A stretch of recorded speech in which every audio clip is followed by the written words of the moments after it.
This is the 40 for 40. Rest in peace, Dirt McGirt. I give him another 40. Rock the mic right and all that. Freedom thinkers. So when let's begin. Shimmy, shimmy, yeah, shimmy, shimmy, y'all. Dirty version, we ain't got enough until we got it all. Play with our name and we gon' take you off. If you gotta ask the price, you don't need to be involved. Get involved, man. Been up too long, bro, we too strong. Move on, beating on my chest like I'm King Kong. Had an old block like King Vaughn. Bought it all back, straight track, it ain't take long. They ain't eating like they lost their appetite. This for them Adderall, poppers going all night. Bagged it up hard, brought it all soft white. Smell blood, we come for your neck, this a dog fight. Hey y'all, Abel J. Peterson always coming to you with the April Facts. Now I have a very special guest today.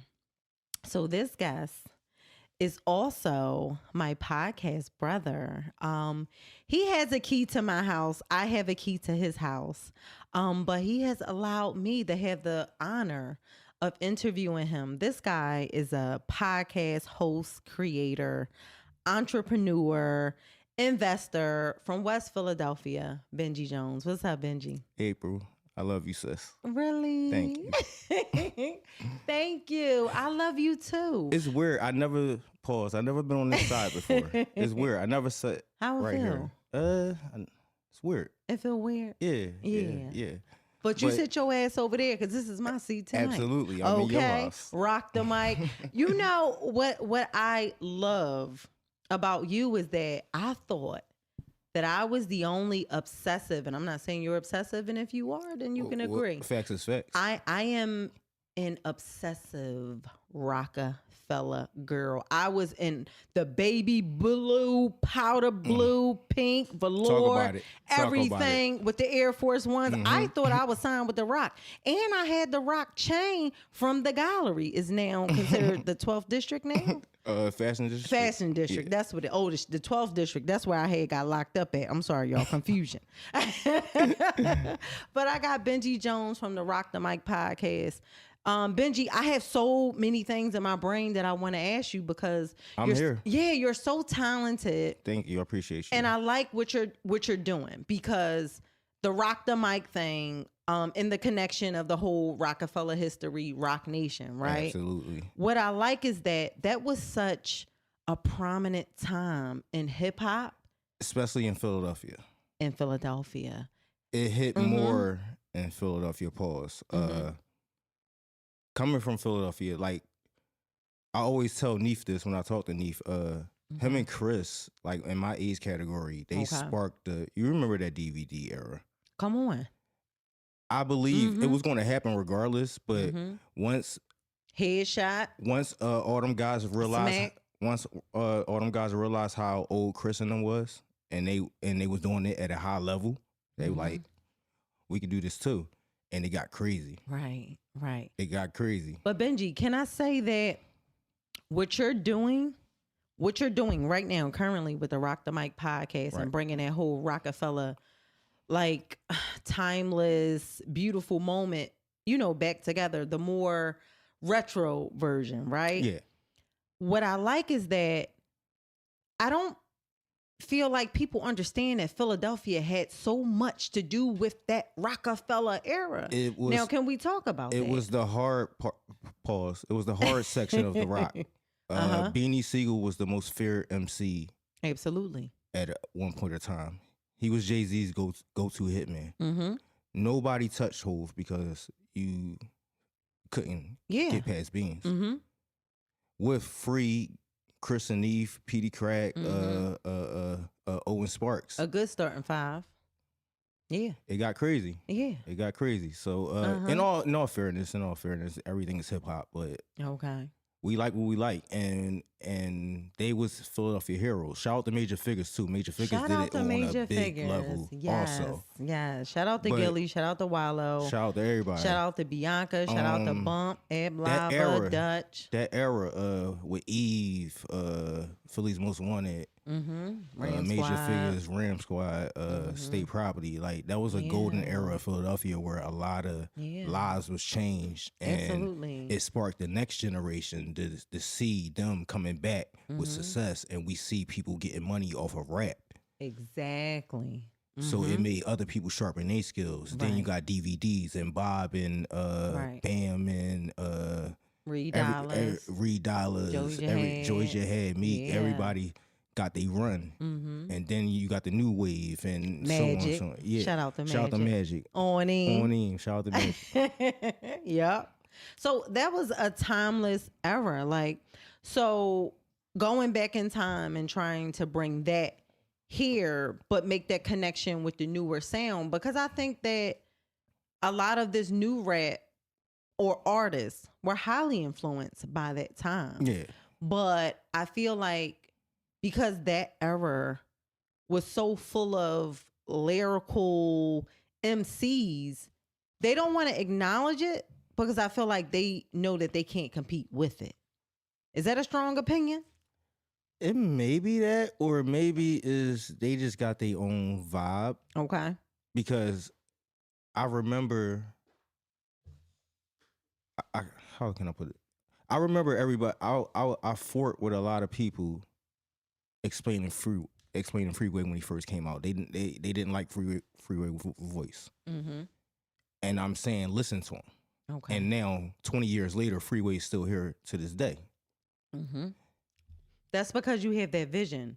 And I feel like what I get pleasure out of is that in 1996, when I was like 12, 13 years old, Right. and I was bumping my Discman to some guy named Jay-Z, and everybody thought I was a weirdo because I was listening to Streets is Watching and all Right. of that. So for him to be him now, it's like, I told you. So I feel like you have that vision. Like I believe I have that vision. Like you can scout talent before it grows. You believe you had it?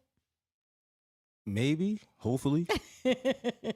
I think you do. I think Hopefully. you have really good taste. So that's why I assume that. Inshallah. But it's just logic. You like what you like, and everything, it should make sense. Like you can be fooled and you can be entertained.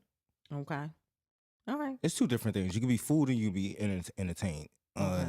Everybody don't give they all until they all truth and entertainment is Okay. is basically who connects and what makes sense and what hits more. Okay. Like Mary J. Blige. Mm-hmm.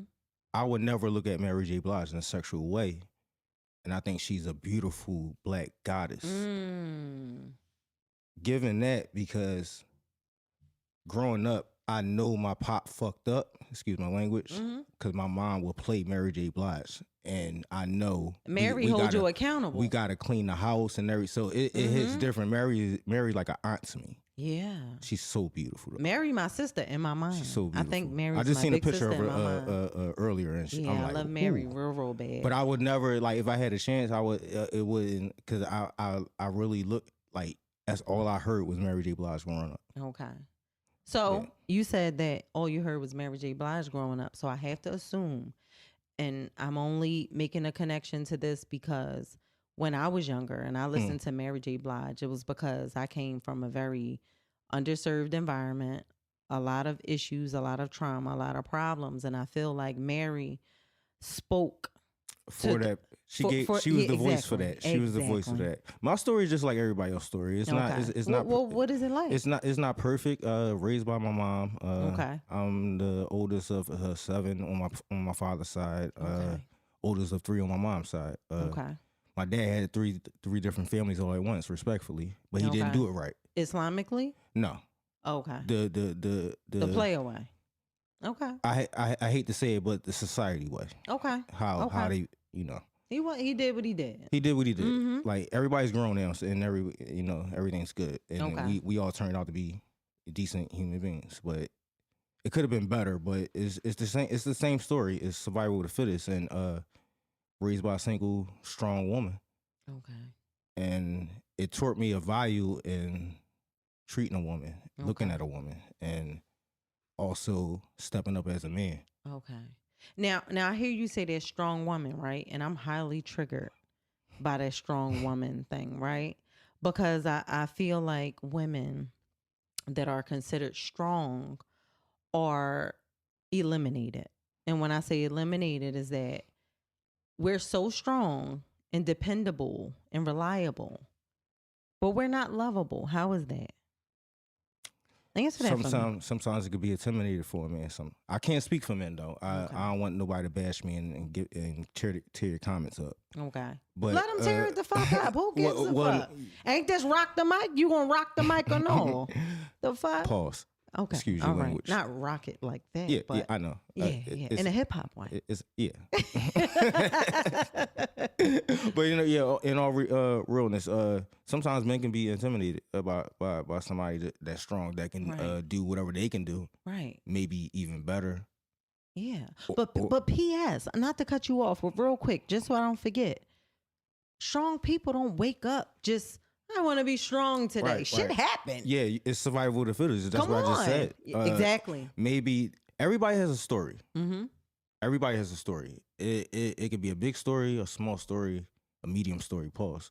But it's a story, and you don't know what chapters was leading up to where that story is at now with that other person. You only know your story. That's true. I only know my story, but in knowing my story, I can make connections to people that have the same story. Exactly. Right? And some people, you have to self-evaluate too. Mm-hmm. Let's talk about it. We all deal with mental health. Absolutely. And shit, if you come from where we come from, you're still dealing with it. It's PTSD. It's a common thing, even if it's not artistic. No disrespect. I don't want to word it in the wrong way to offend offend a community. Okay. But we all deal with mental health, so absolutely. I do too. You have to check your demons, and when you wake up in the morning and wash your face, the first thing you do when you wash your face, you look in the mirror. Okay. That's the only person other than whatever God you believe in. Okay. That you can't lie to. Mm-hmm. So once you get that intact, come on, come through. I don't got all the answers, but once you get that intact, there is a process. Yeah, it is, and being accountable, because I'm the accountability coach. I don't know if you know this, but in order for us to go to the next level or to better ourselves, we got to be accountable for the role that we play in shit. Right. Okay. Before we go to that growth thing. Okay. That's very hard to do. Mm-hmm. Everybody can't do that thing called growth. Okay. It's a lot of work. Our own bull crap. Yeah. Now getting back to what I wanted to say. Okay. All this rock the mic, Roc Nation, Roc-A-Fella, Hove and Dash. Recognizing opportunity through honest economic methods and change. Okay. All right. A little impulsive, but I like it. But what I want to know is, how the hell do you got all these Roc-A-Fella cosigns? And one more fucking thing. I was supposed to interview Oskino last year, right? And Oskino agreed. Shout out to Oskino. I love you, Oskino, period. Oskino is a legend. And I wanted to interview Oskino, and he agreed to the interview, and he said he'll do it. But I had a lot going on. I was still in school, and I had a lot going on. I guess he like, bitch, you playing, and never responded back. So I just want to say, Oskino, I am big sis of Bengy. It's gonna happen. It's gonna a real nigga. I wanna interview Oskino because he move around a lot. Like his interview. When I interviewed, that was my first time meeting him in person. We talked before online. But it was a movie when I interviewed him. He was busting art traps. He's so talented. Like, it was going down. Like, I was a hustling bull. Shout out to But with the Roc-A-Fella cosigns, let's go to the genesis of everything being started. The podcast was started by myself, Leak Don't Speak Much, and Twin. Leak Don't Speak Much is the official A&R for state property. We went direct connects. Yeah. We went to high school together back in the early 2000s, prime Roc-A-Fella years. Okay. What high school did you attend? University City High School. You went to uni? Yeah. I went to Bartram Human Services. We used to fight y'all all the time. Y'all used to get your ass whipped. But anyway, next joint. That I didn't have nothing I'm just talking history. But I don't think we were in school the same year. So maybe you was the uni when I was gone. 2004. Yeah, I was gone. Yeah. 2002, I was done. Okay, Yeah. but I so never, maybe y'all start winning after I graduated. I can't speak on that, but I never got my ass whooped by nobody in Bartram, and that didn't happen. But this is back in the day. Yeah, but any back in the day, Allegedly. or not allegedly, I didn't get my ass whooped. Oh no, I'm saying allegedly. I'm Uni was getting their ass beat. I can't speak for Uni. You may be right. Yeah, I seen a couple of them slide down steps on 40th Street. That's bad. Yeah, real bad. That's concrete. Trauma. That See, hurt. we was talking about that's the shit we was around. But that didn't happen to me. Yeah. Okay, so going back to what you were saying. Back Benji. to what I was saying. Yeah, it was started by me. Leak Don't Speak Much. He's the official A&R for State Property. We high school friends from University City High School. Twin is Emilio Sparks' twin sister. There's a story behind that also. Okay. A lot of people he never because he's personal, so a lot of people don't know he's the actual twin. Okay, he's private. Yeah. Okay. If you know, you know, but like he wasn't like in all his interviews back in the Source and Double XL, he never said I'm a twin. Okay. And speaking of the Source, your podcast was mentioned in the Source. Yeah, shout out to the Source. Don't play with Benji. You're a humble guy. Respectfully, it's more work to be done. There's more work to be done, and to carry that, and that's a huge pause. That's a legacy that I can't fumble. So even though if you tune in to RoC-TheMic Podcast, you will understand what's going on. But it's a legacy that I can't fumble and I can't disrespect. So you got to carry it with honor. So absolutely, yeah, absolutely. I can say that whole Roc-A-Fella era, that was a lifestyle. Yeah, it sparked a lot of careers, and it changed a lot of lives. It changed my life because it showed me that I don't have to wait. I can do it now. Just educate yourself. Yeah, for sure. And it was different journeys I went through and other people went through. And when you come together, it can be bigger than what your story is. Still finish your story, but it may be a bigger story and all that. And that comes to the fact that Twin is a real successful party promoter. She promotes parties every Saturday at 56 and Lansdowne. Okay.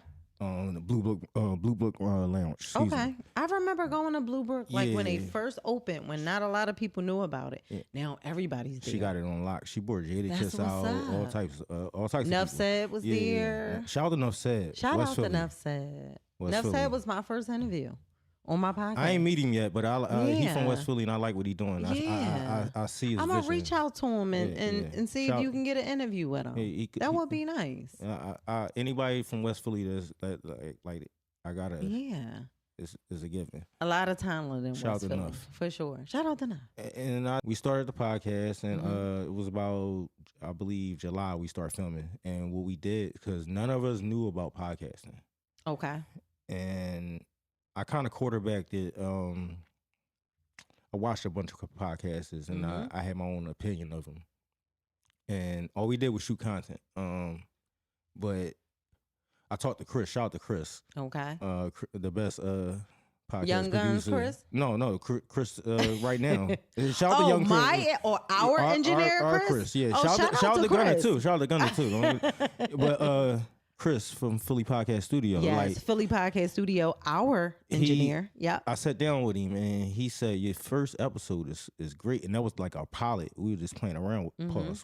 It was a test run. But the chemistry was there, like how me and you just talking. Like this is not rehearsed. I didn't email her questions. I just told her what I did and everything, and our conversation is natural. Right. It was just like that. The vibe. Right. So we let it go. We shot 4 episodes in the midst of a month.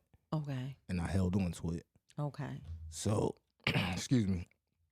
I didn't know about editing and everything and all that type of stuff, so I had to educate myself on that. And I linked up with Ant from Rerun the Streets. He assisted me on post editing, and I told him my vision, and that's when we launched. We launched in September, I believe, late September. Okay. We launched with 4 episodes from the rip. Really? And it's been on ever since. It's been on. Now, I just want to highlight something since you mentioned Chris. What I like about Philly Podcast Studios is that Chris, not just, just take your money. Right. He's passionate about the work that comes from the studio. Right. And that's why I like Chris. Shout out to Chris. I love you, Chris. Shout out to Chris, we gonna be millionaires, Chris, and I hope you hear me. I'm going to have this April Facts boat, and you're going to ride it, okay? We're going to be sitting there with whatever the fuck we want to drink. Absolutely. Okay, you going to be on the boat too. Absolutely. Chris good. Chris good. He good people. He good folks, and he taught me a lot in the beginning. And, and he still got me in the right way. So it's a good relationship. Okay. So so basically the RoCTheMic Podcast is basically me and Lee.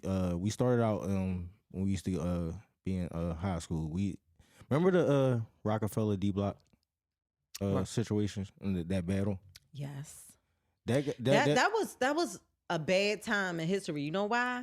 Because I am a heavy Jadakiss fan, and I am an extreme Beans fan. Jadakiss is so loved in Philly. He's so loved in Philly. We can't get into that fight. That was a fight I couldn't get into. It was, but we used to debate about that every day in the lunchroom. Maybe in class, maybe in the class too. Because we never went to class. I'm not encouraging not going to class. Stay in class. Please go to class. Stay in school. Yeah. But that's what we did. And to think about we doing a podcast now, like years later, is crazy. But we making it profitable. Like I'm like, damn. And it's respected. And like I was talking to it don't want to be a flex. I was talking to Dame. Let me tell you something, Benji. You are a humble guy. But every fucking now and then, you have to flex. And it's not a flex. You're sharing your blessings. You're sharing your manifestation. We got to get out of, I don't want to say this because I don't want nobody to feel small. No, fuck that. Because you grew from something. Show that. It's still work to be done. But like Dame acknowledged the podcast. He reposted it. And I sent him a respectful. Shout out to Dame and Dash. I love Dame. Shout out to Dame. I sent him a respectful DM, and he responded. Okay. And I'm not gonna say what was the conversation because it wasn't a conversation, but it was just I see you and you better know you better know what you That's doing. Dame and Dash. Yeah. I don't know him personally, but I would put my money on that he's one of the most authentic individuals in the industry, okay? What I love about Damon Dash, and I say this all the time, Benji, that I got the talent of Hove, but my principles is like Damon Dash. Right. Like I got the talent, I can make it with what God gave me. But I'm going to tell you what the fuck is on my mind. He's a smart guy. And I'm a protector. Like Damon Dash, I feel like this industry that we're in, we got to choose sides. And when it comes to that Roc-A-Fella era, I can't pick Dame. I can't pick Hove because I feel like they are equally responsible for everything, and both sides were needed. What's your feedback on it? With Kareem Biggs Burke also. Exact. Can't forget Kareem. Shout out to Biggs. I think everybody played a key role in the success of Roc-A-Fella. It wasn't just one person. It wasn't just Dame. It wasn't just Hove. And when we gonna give the Diplomats some credit too? Because the Diplomats came in and saved the day too. Yeah, and when the gas was running out. Cam, come on, shout out to Cam. Cam went platinum. He was the only artist who went platinum other than Jay-Z before Kanye. So we gotta give Cam his flowers. Come on with the facts. I love Cam. Always did. Yeah. And Cam business is right. Cam, I always say Cam treated Roc-A-Fella the way respectfully the way Roc-A-Fella treated Def Jam. Absolutely. So absolutely, like, we with y'all, but we just need distribution. We got something going on. Right. So we gonna get moving, and that's what they did, and that's why Dipset took off the way they took off. Very respectful dudes. You know what? Speaking of Cameron, what you been in Harlem or something? You said pause about 20 times. I hang around. I hang around a lot of young guys, and they're foul. Okay. They're foul. You gotta watch. But the real meaning of pause, because like I seen an interview with Dame, and he explained it. He's saying it's a vocabulary. It's a brain exercise. So instead of we immature. So instead of saying something crazy, it make you think. Like, don't say that word, but like that. Okay. Like, say if I'm about to say something, I ain't gonna say it, but say something that's pausable. Okay. Like, what's plausible? I can't say that because it's gonna be a pause. But here's the thing. I feel like if you are secure in who you are, what you got to pause shit for? You definitely wherever it lands, it's a game. It's a game. So you could choose not to play it. You could choose not to play it, and I probably shouldn't be playing it, but I want to play it. Like he said that's what the new niggas is doing. I'm pausing. No. That's not what the new, because Dame and them started in Harlem. It was that's why I said Harlem. It's an intellectual thing. It just once it got popular, now it's a thing. So pause is like pausing your impulse. Pause is pausing before you say something that you don't need to say. That's what I'm saying. Because when you say, because I do it a lot, and this is something that I'm trying to get better with, Benji. I swear to God, I say whatever the fuck is on my mind. Absolutely. And it's been a gift and a curse. Okay, I do feel like in the society that we grew up in, right? You come from West Philly, I come from South Philly, Southwest Philly, right? My son from South Philly. Shout out to the P. Shout out to the fucking P. Wait, come on. Shout out to the P. Shout out to SWP. Okay, Beans. Please don't mind how I pursue. I love Philly's Most Wanted. They had the summer on Smash. I remember they run. I always say they should have got signed. Them Major Figures, they all should have been signed to Roc-A-Fella. It'd have been different. What? It'd been different. But then the Figures probably we wouldn't and have them and Bleak and that would have been a lot. But then history would have been altered because we probably wouldn't have free. Respectfully, like they probably would have got. We deal, wouldn't have $1 million worth of game if that would have happened. So we got to look at it like that, right? Yeah, everything happened the way it's supposed to happen. But it's just interesting in the fan perspective. Like, what if Gilly, Beans, everybody was all on one label? Like, right. Crazy. You know what's funny, because you mentioned that and it triggers thought for me. Like in life, like Hov saying, gotta learn to live with regrets, right? Right. And when I heard it in '96, it was just a song that you can bop your head to. But now that I'm 40 years old, gotta learn to live with regrets. It hit different. You know why? Because sometimes the things that you regret make you who you are.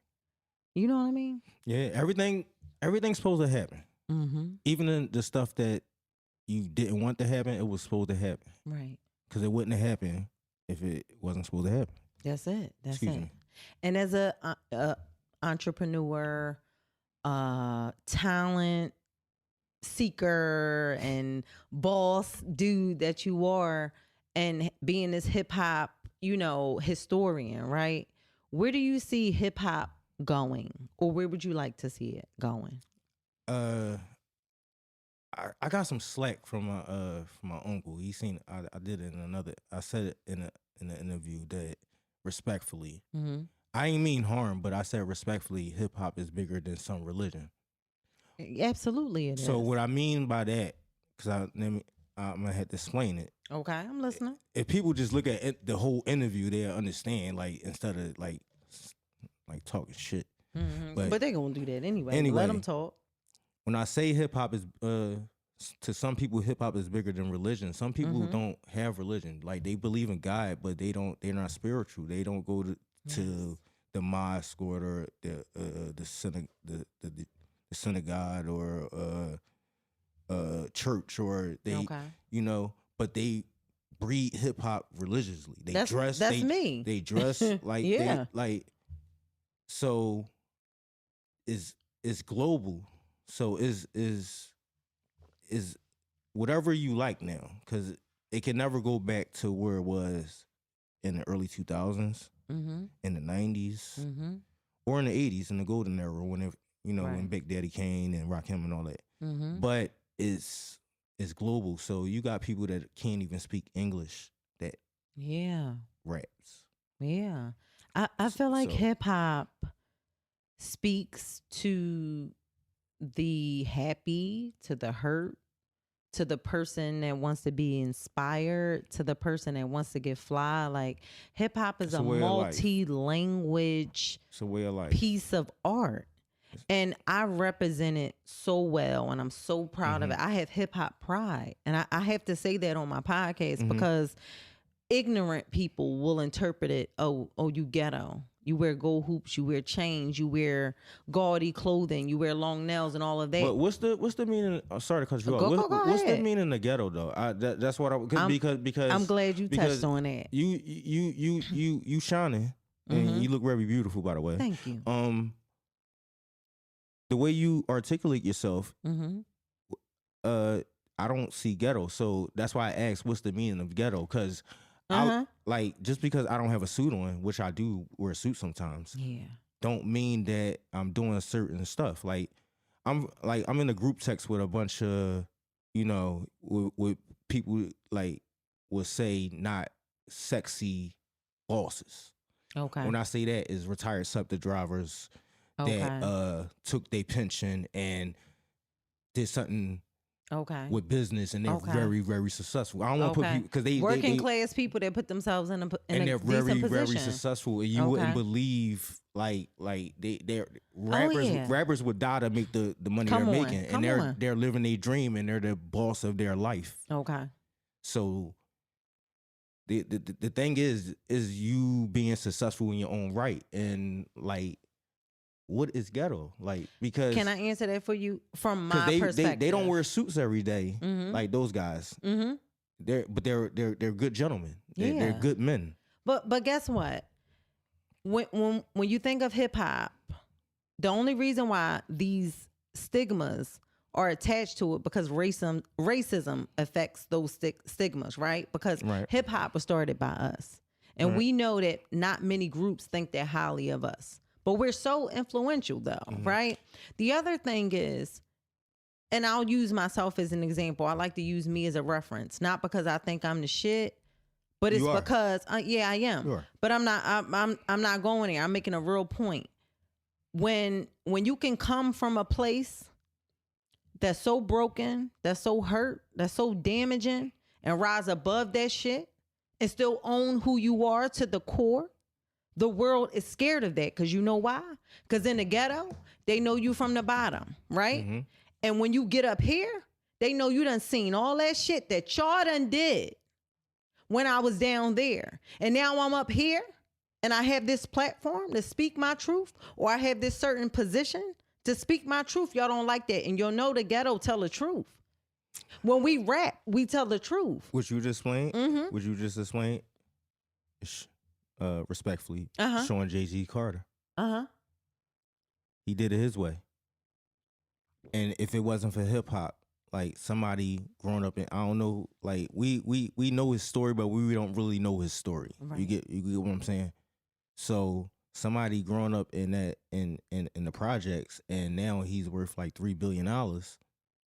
It showed a lot of people like we can do that too, because he is certain circumstances that we all come from. Right. All we have to do, and if it wasn't for hip hop, sorry to cut you off. If it wasn't for hip hop, birthed a lot of millionaires. That's what I was about to go into, bro. That's what I was about to go into. Even if they didn't deserve it, like who cares? Like it changed a lot of families. It ruined families, but it gave people financial freedom, and that's the whole goal for us as a race. Yes, because we will forever be 400 years behind. We want peace. The crazy thing is, and I know that some of my viewers can view me as a person that's very like overly emotional or have selective outrage or whatever the case may be, but I just feel like I've been to a place where I know how the world sees us. I know the services that we receive. I know the conditions that we live under and all of that. And because I rose above it and I escaped it, and I'm trying to put myself in a position to get in a better position so I can change systems. Exactly. You understand what I'm saying? And the other thing is, when you have overcome that and you're conscious and you care about the conditions of people, you got a moral obligation to say, no. We got to clean this shit the fuck up. Exactly. And I'm the child of the ghetto. I seen it. I know what we deal with. We deal with sexual abuse that get hidden under a rug. We deal with our fathers and our mothers being addicted to drugs, and our fathers not being in the home because they weren't properly fathered, and mothers having issues with daughters, and which cause issues in female relationships. And we have like all these cycle of things. And what about mom that's really trying, but all she got is her? What about mom that's working 12 hours a day? What about mom that's working 12 hours a day, maybe with a part-time job on the weekends too? So who's watching the kids? Respectfully. Yeah. Respectfully. Yeah. So it's a long ass banana to peel. So a lot. We got to keep in mind that people are trying, but trauma is everywhere. Like when I say earlier, when I say let's talk about mental health, let's really talk about it, because that's a form of mental health. Like my mom really tried her best. Yeah, under the circumstances. She was never on drugs. She just made some bad decisions with men, mainly my father. Right. But trying to make up for something that she probably did not receive. Exactly. Not making an excuse for it, but that's the answer. Not making my father seem like a bad man, but some people energies, certain energies not supposed to match. Yeah. And we are products or people that shouldn't have never fornicated sometimes. Okay. But when you hear, you got to take care of them. But Benji, can I ask you a question real quick? Right. Do you believe that people that have not been properly loved or properly cared for or advised can't properly give love? I believe that. Yeah. You got to love yourself before you be able to love somebody. Yeah. And you got to figure out, that's why I said when you wake up in the morning and you wash your face, you look in the mirror, that's the only person you can't lie to. And it starts from there. Yeah. Start loving yourself, because you can't love nobody else if you don't love yourself. You can't treat nobody a certain way if you treat yourself a certain way. Right. What you just said, that whole self-love piece, and the whole self-love piece I'm thinking about, and I'm like, more of us need to start loving ourselves. And that's a real big thing. And that's why we have haters. That's why we have killers and domestic violence and all the things that we deal with in society, because there's a lack of love. Benji, we are running out of time. We were really vibing. This was good. This was really good. You are my Capricorn brother. You cannot escape me. We're locked in for life. Locked in for life. You can rock my mic. I can rock your mic. Pause, sis. Oh, pause. My bad. Because they might think I'm rocking your real mic. Yeah, respectfully. Pause. This is my sister. I want to have the opportunity to be on your podcast if I can have the honor. It's going to happen. It's going to happen. We're going to make this happen. Ain't no rush. We're going to make it happen. And I like the build up to our interview too, because we really got to know each other. And it made it more in depth. Exactly.